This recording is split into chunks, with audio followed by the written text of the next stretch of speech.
Greetings, YouTube. Again, I hope you don't mind the fan above me. It's rather warm in my office. It's like 84 degrees Fahrenheit.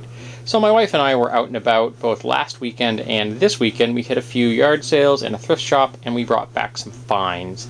So we have over here, this is an Adz, which is in rough shape. I only paid 50 cents for it.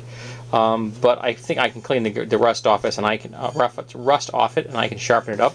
And I gotta do it by handle. Actually, I think I might actually have a handle at the moment I bought for a club, so I don't know. I may get a new one because I kind of like the one I have now. I still have plans for it to make a club out of it. Then we have some DVDs.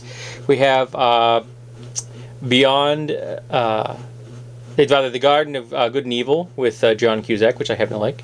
Midnight in the Garden of Good and Evil, I apologize. Happy Holidays with Bing and Frank. The Forts and Castles of Ghana, narrated by Danny Glover. I thought this was an awesome find for $2. Frogs, which someone here on YouTube had just been speaking about the other day, and I'm like, I picked it up for $1, so that was cool. Science Fiction Invasion and Science Fiction Invasion as well. We have This Is Not a Test, Killers from Space, Wasp Woman, Unknown World, Cosmos War of the Planets, Assignment Outer Space, Voyage to the Prehistoric Planet, and Warning from Space. I picked that up for $1. So that was cool. We have some books. Zamergy for the home brewer and beer lover. My wife is an aficionado of beers. I do not drink. Calming the Fearful Mind by Thich Nhat Hanh, which I know I'm saying incorrectly. And it says a Zen response to terrorism, which I would like to read, but my wife is also interested. I read his book a few years ago, Anger, Cooling the Fires Within. Very helpful for me to deal with some of my anger issues. I recommend the man. He's quite interesting. The Sumerians, a book of history from the Norton Library. Silent Night, the story of the World War I Christmas truce, which was kind of an interesting story. And A New England Town, the First 100 Years, which deals with kind of what the world was like during the founding of the colonial era. I have a clip lamp here I picked up for $2. And I actually may try to use this and see if I can get some better lighting, get some scattering off the wall in my office. Maybe I can get some better lighting for my videos. Here we have a ivory letter opener, which I actually paid a little bit more than I wanted to. I think I paid $5 for this, but it's got the Art Deco style, and and of course it looks like a Persian blade, which I happen to really like. So I picked that up. It was just very cool looking.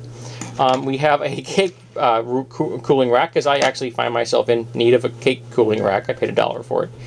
I got this box here. It's an old cigar box, cardboard cigar box, and it's been decorated by hand. It's covered with this contact paper and like masking tape around the edges. And it's full of 6-sided dice. Now, some of these are old and in nice condition and kind of interesting. A lot of them are kind of boring, but and it's got some golf tees, which I have. Who knows? I mean, I can find a use for it, but at the moment I don't have any use for them. But it says make an offer, and I offered a guy $2, and he sold it to me for $2. Hunter the Reckoning Survival Guide, which I paid 50 cents for. I have the Hunter the Reckoning book somewhere. I haven't read it yet. 2 air conditioning filters, which I paid 50 cents for, so it was, $2. My mother-in-law has an air conditioner downstairs, and I think these are actually larger than I need, but, I can just cut it down with some shears and get her a new filter for 50 cents, 2 of them. And then I have the lightning rod from Skills, which is an aluminum practice bat. It's not solid, but it's got a really nice live feel to it. It's very fast. It probably weighs in like the 12-13 ounce range. And I've been looking for one of these for a while now to add to my collection of impact tools. And the best price I could find was like $25 for one, and I bought this today at a yard sale for $2. And the woman's like, lots of people use these, and she showed me this plastic container full of golf ball sized balls. They're like wiffle bat balls that you use with this to get your accuracy up, which is why it's a practice bat and why it's such a small diameter. And I said, nope, I'm purchasing it because it's an impact weapon. I collect them. And she looked at me like, oh. It was quite humorous. And we also have, whoops, me tripping on something, this little bowl of stones, which came in this leather pouch, and it says Nuggets, Kangamangas Highway, Conway, New Hampshire. And it's a nice leather bag, which I can use for dice. And it's got some interesting stones, like whatever the heck that thing is. I'm not really sure what that is. But it's got some hematite, some quartz. It's got some agates in there. It's got some...